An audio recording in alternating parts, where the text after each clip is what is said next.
Okay, so the show has started, but still just going to give it a few seconds for people to join in. Where's the thing that says how many people are on? It says eight And then people. we talk about the games once we actually have people listening. Okay. There we go. Yeah, it says people are waiting, but Got the chat. not a lot of people yet. What are they waiting for? There's a delay between when we start and it actually is live because the internet isn't perfect. So they were waiting for our words to come through. Well, it should be perfect. Should be. What the hell? That's me. But I think we could start talking about the games. We got some people on here now. They've been waiting long enough. Okay, well, they waited for 30 seconds. So, all right, this is the pre-lock show for the early baseball slate with RotoPros. We also have some MMA content up on the site for MMA 223. So check that out. For the baseball slate today, I think this is a pretty good one. I think there's one really obvious offensive choice, and then there's a bunch of good pitchers that we could mix and match around them. So starting with the pitchers, at the high end, there's Zach Greinke, Gio Gonzalez, and Jose Barrios, all priced over $10,000. I think all of these guys are a bit too pricey for their production to be. What do you think? Well, Greinke and Gio Gonzalez, I'm completely fading. Greinke is probably going to be worse this year. His velocity was down a lot in the spring. It was back up in his first start, but I don't think all the way. I guess I'll have to pull that up. But even last year's Greinke, it's kind of a tough matchup in St. Louis, and Greinke was a lot better at home than he was on the road. 11,100 is just too much for him. I think if he was like 9,000, maybe I'd use him. Also, the offenses we're going to talk about are pretty expensive. So I don't really think we would pay up for pitching, even if the options in the 10 to 11,000 range were decent choices. And these aren't decent choices. Gio Gonzalez is also very overrated by his ERA. He had FIP and XFIP were just a lot higher than his ERA last year. He got lucky with batting average on balls in play and just home run fly ball luck. And I think Gonzalez is a good pitcher, but he's not that good. And the Mets offense has a lot of righties in the lineup today. They usually are decent, and they usually do have a lot of righties. But Travis d'Arnaud being in there, he's missed some of the games to start the year. That hurts left-handed pitching. The Mets have Todd Frazier this year. Wilmer Flores is good against lefties. He's in the lineup. I don't have any interest in Gonzalez against the Mets. But I do think Barrios could be worth considering. I guess the only reason I wouldn't end up using him is because of the expensive offenses that we like. And we're just probably going to find better pitching options for this slate that are cheaper. It's not that I don't like Barrios for his price, but I think they're just better choices. Yeah, so my biggest issue with Barrios, it's not really the price, because there are pitchers who are only marginally less expensive than him that I'm probably going to roster. It's more so that, one, the matchup isn't terrific, and then also the wind is blowing out to center field pretty strong there. So I think that that's enough of a downgrade for me, and that I just like the pitchers who are priced just slightly below him a little bit more. So the next tier of pitchers are actually three guys I all really like a lot. Yu Darvish at 9,700 against Milwaukee. That's a not ideal matchup, but I also think there's a lot of upside in it because the Brewers strike out a lot, and I think that people could be off Darvish because he was super chalky in his opening game against Miami, and he was, 12,600 or something like that for that game, and now he's all the way down to 9,700. So the other price was probably a little bit just too high, but for the upside of Darvish, who has been a top-end starter in the league against a team that strikes out a lot, 9,700, I think that he's a really strong GPP play. Trevor Bauer at 9,400, I think that he is upside and he's really safe also.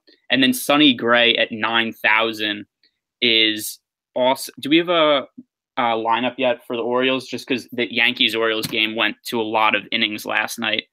Okay, so no lineup yet. I think there's a chance that we see the Orioles rest some of their guys, maybe one or two of their good hitters, just because of how deep that game went, which would be another boost for Sonny Gray. As I look at these pitchers now, the order that I want exposure to them is Bauer 1, Darvish 2, and Sonny Gray 3. And these are my three favorite pitchers on the slate. I could change that order a little bit, though, if the Orioles are resting guys. So do you like all three of these pitchers as well? Yeah, that's probably where I'm getting all of my pitching exposure from. I had originally worried about fitting in Yankee stacks with the high-end pitchers, and I guess this is sort of the high end, but we'll get to it. The Yankees lineup is a lot cheaper than it normally is. But yeah, I do like all three of those guys. I think Bauer also is my favorite. Bauer's a very strange pitcher where he doesn't get a lot of swing and misses, but he still gets a lot of strikeouts because he's one of the best pitchers in baseball at getting called strikes. He has that really good curveball that batters usually don't swing at. Bauer strangely has, I think it's the third lowest swing percentage of any pitcher in baseball last year, or any starting pitcher in baseball. The batters just don't swing very much, and he throws a lot of pitchers for strikes.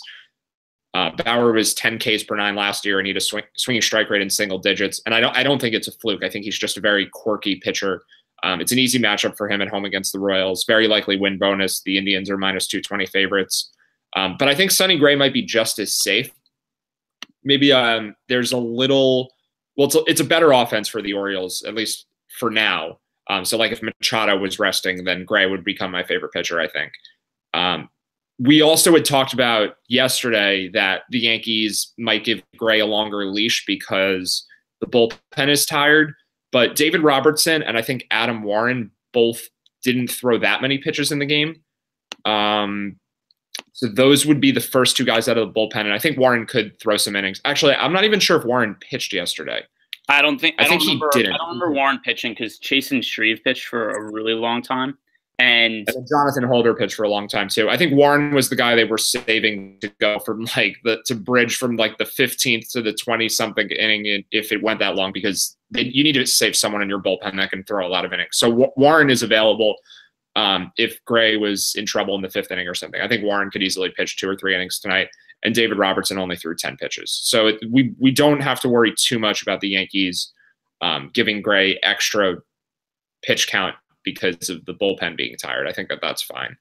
So I'd rank them Bauer, then Gray, then Darvish, I think. But also depending on the lineup there for the Cubs game, because Christian Yelich might be back today. Do you know if he's playing or not? They haven't released their lineup, but I think he may be back in there. I'll look him up really quickly. I'm not totally sure, but I think he was expected to go on the disabled list, which would obviously mean that he's not playing. But they haven't made an announcement yet, but they can always, well, I guess it's a recent rule in baseball that they can just put him on the disabled list retroactively to when he got hurt if they determine after the fact that he needs to go on the DL. So I guess we probably won't see him then. Yeah, the only thing on him right now is that he's day-to-day but could require a DL stint. So I think we'll just call him 50-50 to play. If he's out, then it's a boost for Darvish. The other thing with Sonny Gray also, because I know that we like to talk about it a lot, his velocity has been up a decent amount to start the year. Average fastball, almost 95 miles per hour in his last start, which is way up over where he was last year. So last year was around 93. So I think that's also something that's pretty promising for Sonny Gray. Let's see. Yeah. I know somebody who I like that generally you don't like as much as I do is Michael Fulmer at 7,700. So Fulmer does not strike out a ton of people. But what I like about Fulmer is the Tigers he works very economically, and the Tigers generally let him throw a lot of pitches. So even the first game of the season, where we saw a lot of teams be kind of cautious with their starters, limit their pitch counts, not let them work deep, Fulmer threw around 100 pitches and threw 8 innings on opening day. So there aren't a lot of pitchers who I think you could reliably say are going to throw like 7+ innings, and I think Fulmer is one of them. And in a strong matchup against the White Sox, I think he has a really high floor, and the ceiling seems lower than it does for most players because of he doesn't strike out a lot of guys, except that's kind of offset by the 1 or 2 extra innings he pitches. So do you like Fulmer at all with the matchup he's in? Well, you're right. I think we do always disagree about Fulmer. I don't really like him today. And I just don't think he's very good right now.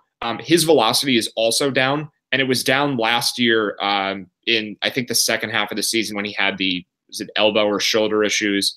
He had a lot of arm issues, and he was throwing 95.8 roughly, high 95 or 96. average fastball velocity for the year. But I think he was 97 or so the first half, and he was like 95 in the second half. And on opening day, he was in the 95s. So I think we're past the point where Fulmer is the level where that got him his low ERAs in 2016 and the first half of 2017. It's not a big velocity drop. Like, I think he should still be fine. He hasn't seemed to be able to get strikeouts at all. Like, he wasn't a strikeout pitcher in 2016 when he averaged 7.5 Ks per nine, but his full season numbers last year, he was at 6.2. He only had 3 strikeouts in 8 innings on opening day or his first start. He's not getting the strikeouts. Like, I guess if he goes 7 or 8 shutout innings or 1-run innings and only gives up, he only gives up like a run or 2, and maybe he gets 4 or 5 strikeouts, then you're looking at a decent ceiling. But it takes so much to go right for that to happen. The White Sox offense is bad, but it may be getting a little better because Yoan Moncada is one of the best prospects in baseball, and he's played well to start the season, so that could make them better than last year. They should be, I guess they should be a little better against righties if Moncada's hitting well too. And Abreu is a good hitter against everyone. Matt Davidson has been really good to start the year, and I would say I'm semi buying into Matt Davidson. I think he has improved. He was one time a highly touted prospect also. So I think the White Sox might just be a little bit better. The wind's blowing out a little bit, and Fulmer's not that cheap. So I guess if he fits, like, I don't hate him as a pick, but I think I'm just going to stick to Bauer, Gray, and Darvish because I just think there's so much more value on those guys, and I don't really think we'll need the salary savings. But I would agree with you that Fulmer is the best pitcher to use from like the next pricing tier from the below 9,000 guys, because I don't really like anyone in that price range. Yeah. Also, just one more thing to go over is coming up with like a baseline for these guys from last season stats. Darvish was scoring about 18 fantasy points per start. Bauer and Gray both scored about 17 fantasy points per start, and then we had Fulmer at 16. So he did score a little bit less, but I'm still looking at it as he is a little bit cheaper, and I don't have the splits for me in terms of what he averaged the first half of the year versus the second half of the year. And I think it is fair to say that the pitcher he was the first half of the year before the injury doesn't exist anymore, but he may have been the highest scoring of those 4 pitchers the first half of the season. Yeah, so maybe if he averaged like 18 or 19 in the first half and he was at 13 or 14 in the second half, I guess his price would be kind of fair relative to the other guys. But Fulmer's also a lot less likely to get the win bonus. He's actually an underdog today. The White Sox are minus 115 favorites. So there's a lot more. I think there's just more expected output for Gray and for Bauer, not so much for Darvish, but Bauer and Gray should both get the win today.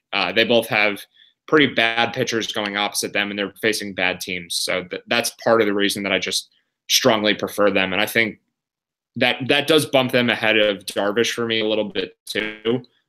So I'm going to try to get those 3 guys in as many lineups as possible. And if it's an expensive stack where you need the savings, then I guess I'm fine with Michael Fulmer.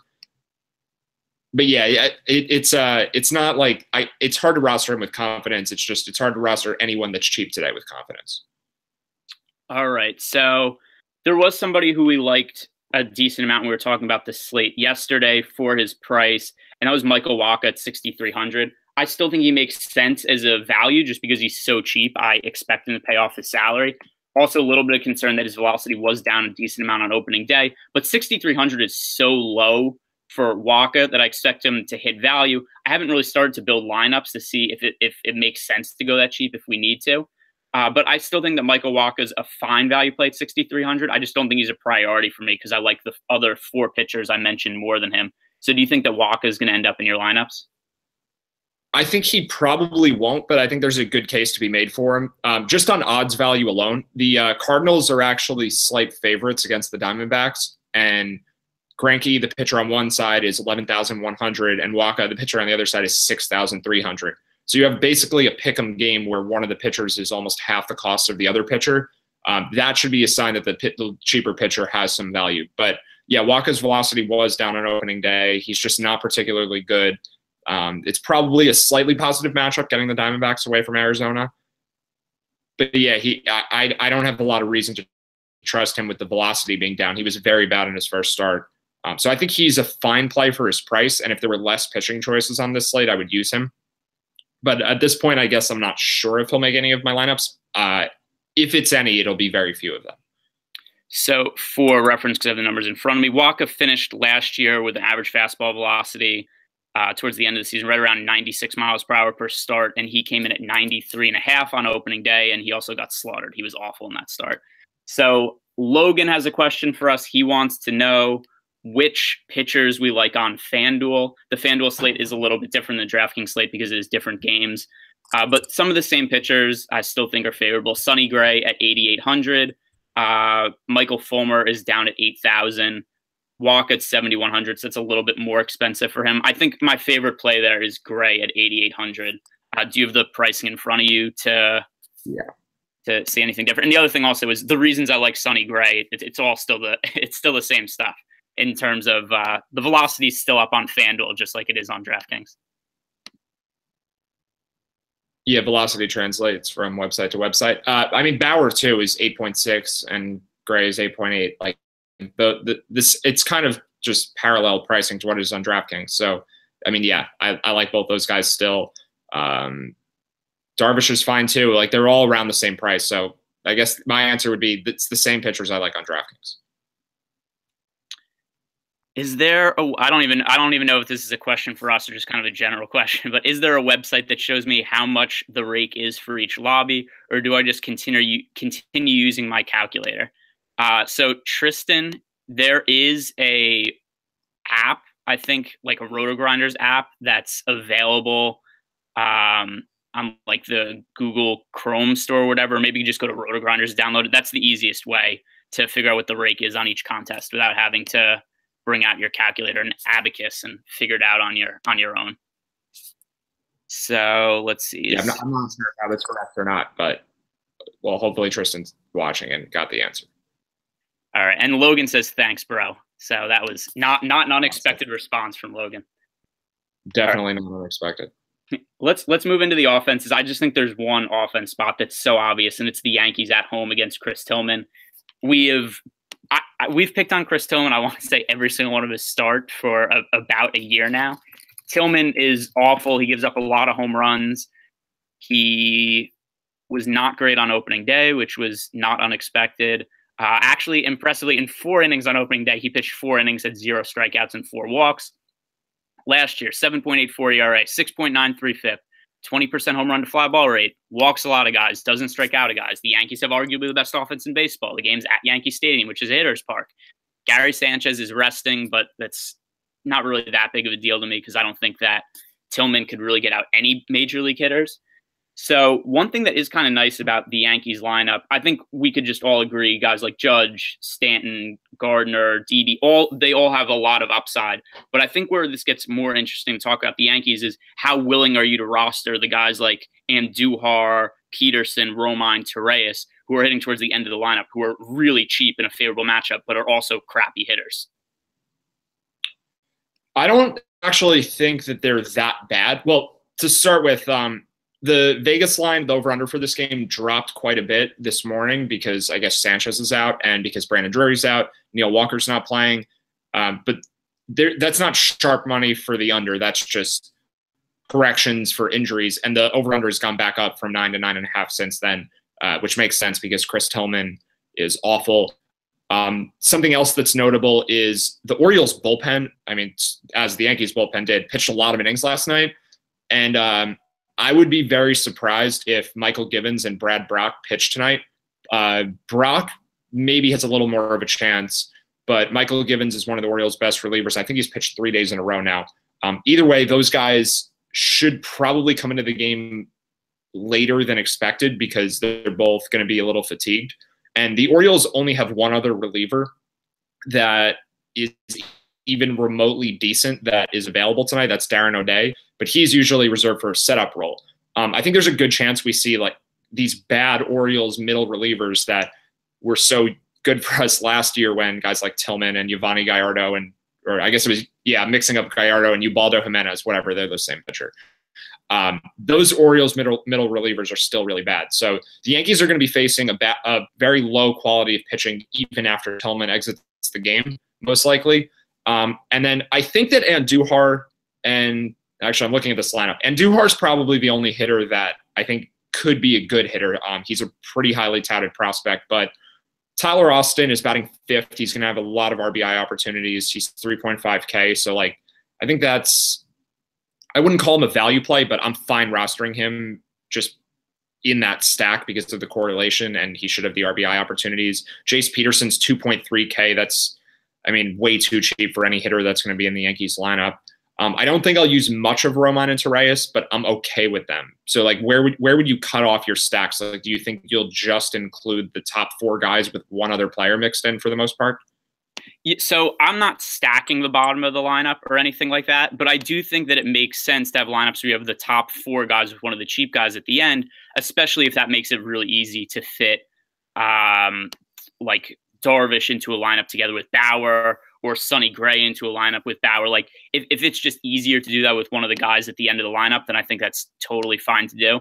I do like Austin Romine a decent amount as a punt, mostly because catcher is just generally a shitty position that's difficult to get production out of.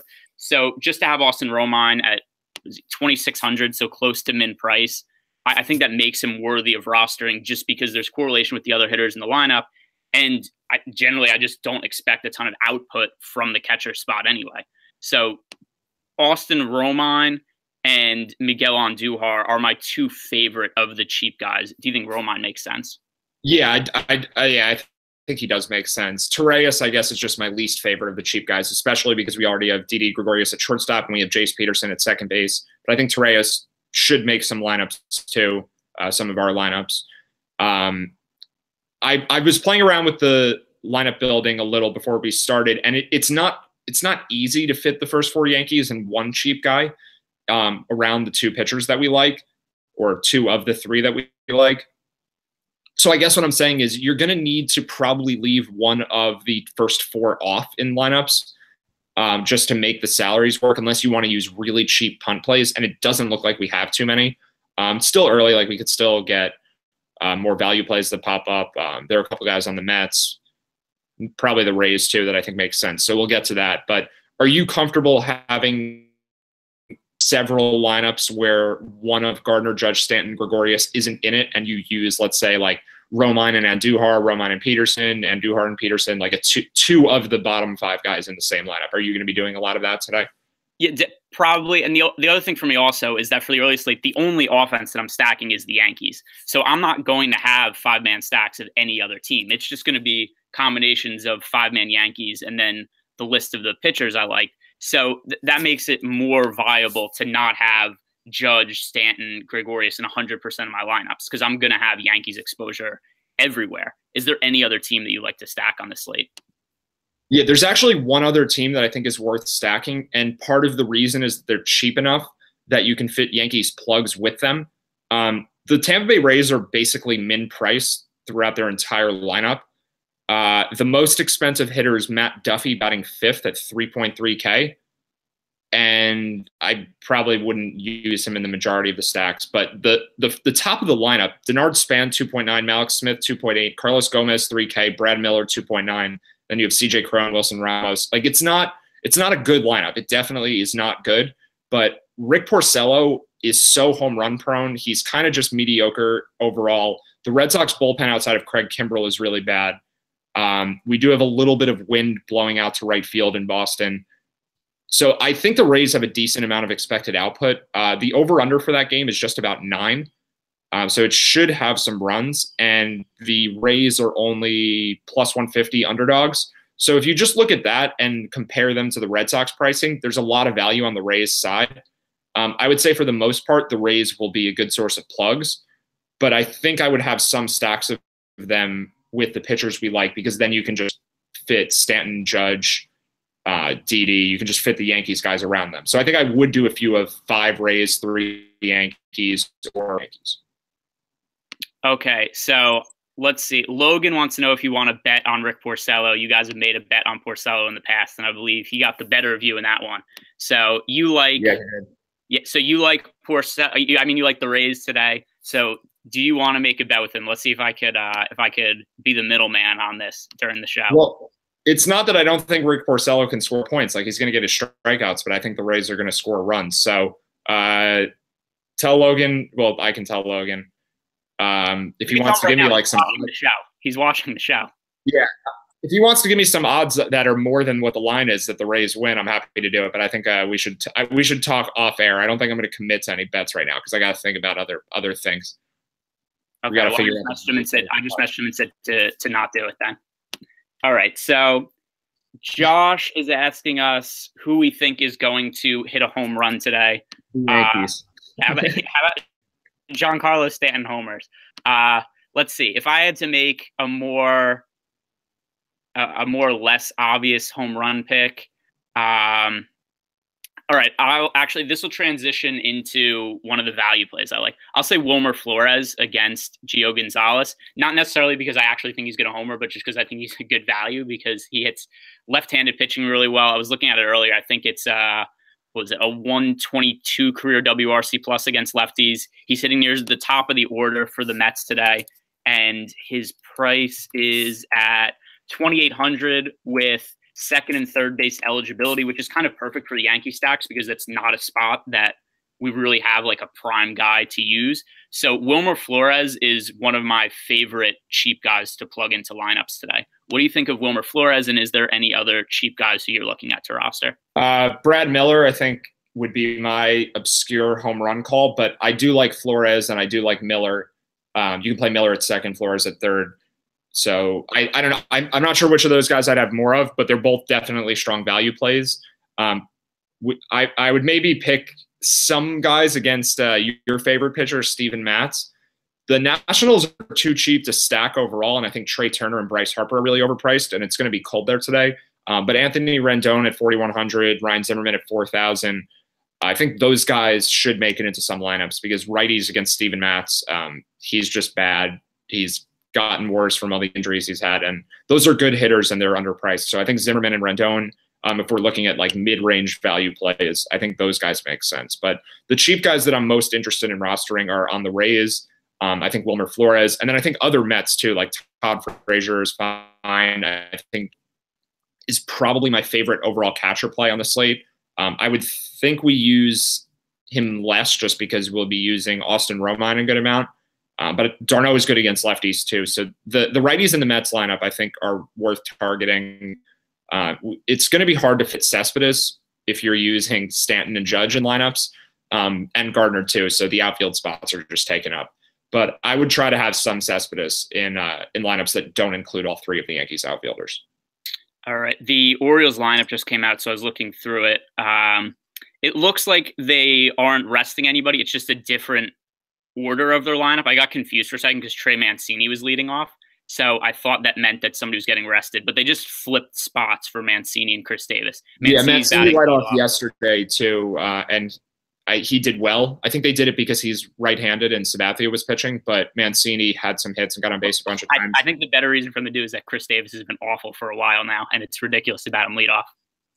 Yeah, that is probably a better reason. Maybe that's why they're doing it. But they did start with Chris Davis as the leadoff hitter on opening day.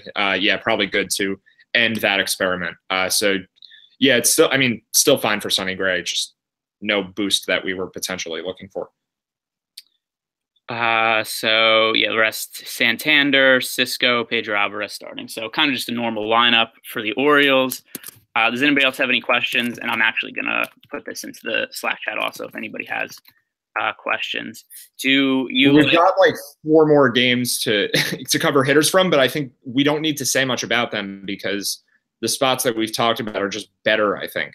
Like I don't think that anyone else is just an awful play or anything like that. It's just I want to be heavy Yankees with some Mets and Rays mixed in, and yeah, it's hard to justify paying a lot for like the Cubs or even the Twins are pretty expensive. A couple guys, although they do have some value plays too that we can talk about. But it's hard to justify paying up for another expensive offense when the Yankees are at home against Chris Tillman. All right, Nick wants to know if we like the left-handed batters for the Twins at all. He asked specifically about Logan Morrison. So Mike Leake is pitching for the Stupid thing. So Mike Leake is pitching for the Mariners. He's not very good, except he does do an okay job at limiting hard contact. It's not like he's some super blow up prone pitcher. So I do think that it's okay to roster Twins lefties, but it's not a primary target for me just because also I just really like the Yankees a lot. And I don't really think that that's a team that I'm going to be rostering a lot of players from. Well, I think Logan Morrison is someone I'll probably use a good amount of, and it has to do with the positional requirements. Like the Yankees are so outfield heavy from the guys we're using. It's literally the first 3 hitters in their lineup. So I do like Eddie Rosario, but I think he'll just kind of miss the cut for me today. Maybe I'll have him just a little bit, but not a primary target because of the Yankees having all these outfielders. And there are some other outfielders we've mentioned. I mean, the Rays' first hitters are outfielders. I'm going to try to get Cespedes in there. So not much of Rosario, but I do like him just for his price. Logan Morrison, though, 3.3. That's too cheap. I think Morrison's a good play. And then I think that's probably it for the Twins. Like, same issue with Max Kepler. We have too many outfielders we already like today. So I would say a little bit of Rosario, a good amount of Morrison, no one else from the Twins. And I know we don't like Barrios much today, but I still don't have much interest in the Mariners. They don't have Nelson Cruz. They shouldn't score that many runs, but it's sort of like an in-between situation where it's a decent offense that they have out there. But Barrios is a good pitcher, so it's just a full fade on their side. All right. Josh wants to know, which combination do we prefer? Brad Miller and Tyler Austin, or Zimmerman? I'm going to assume it's Ryan Zimmerman and Jace Peterson. I'm going to answer I'm going to guess your answer because I think it's the same as my answer, and that's going to be Brad Miller and Tyler Austin for now. And I assume the same for you because you mentioned Brad Miller before. Yes, although both. My real answer would be both.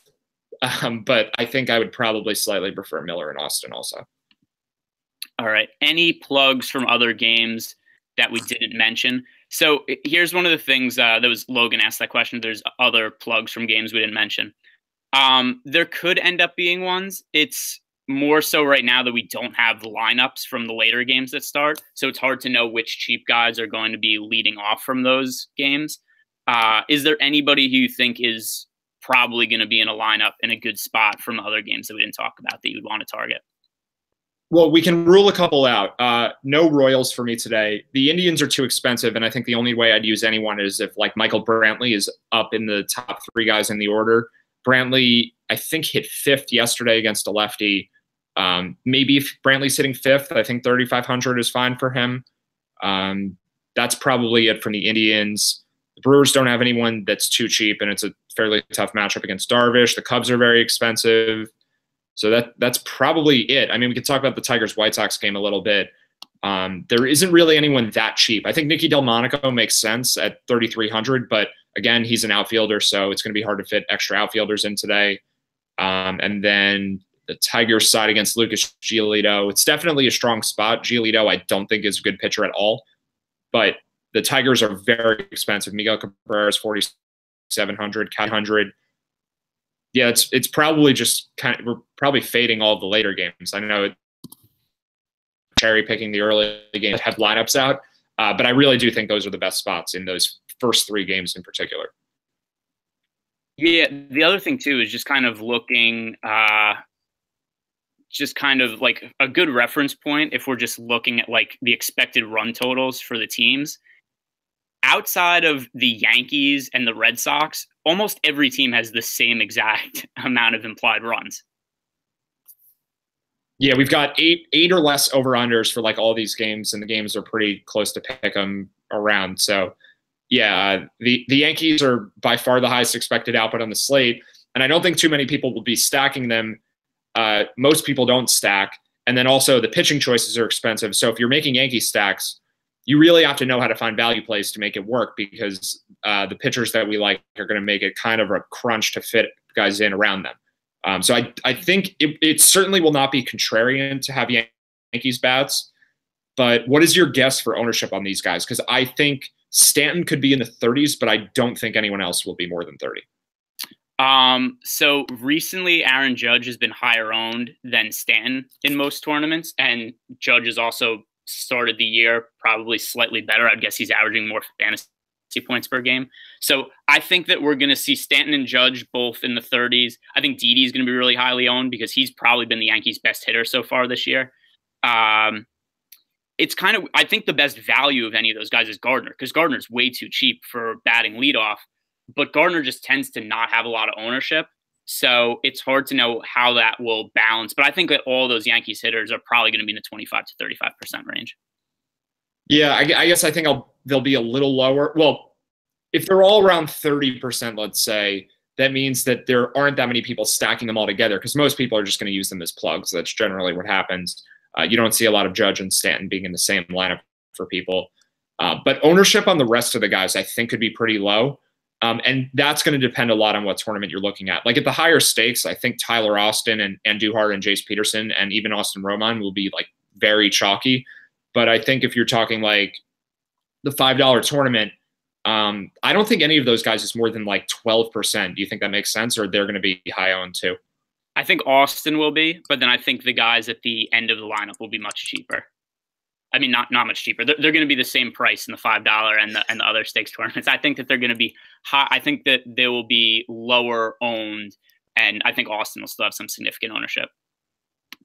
Yeah, that makes sense, because Austin, I guess a lot of people, if you're doing 5-man stacks, that's your number 5 man. So even though a lot of people don't stack, I think it's still 1 through 5 is generally what people look at. And with him being a first baseman and the Yankees not having another one today, it makes sense that he would fit in there. So yeah, I think Austin could have some ownership. That makes sense. I don't think a lot of people will use Ronald Torreyes, but I won't be either. He's just not that good of a hitter. Not fading him for sure, but I think that he'll be lower owned, and we're probably not going to have too much of him also.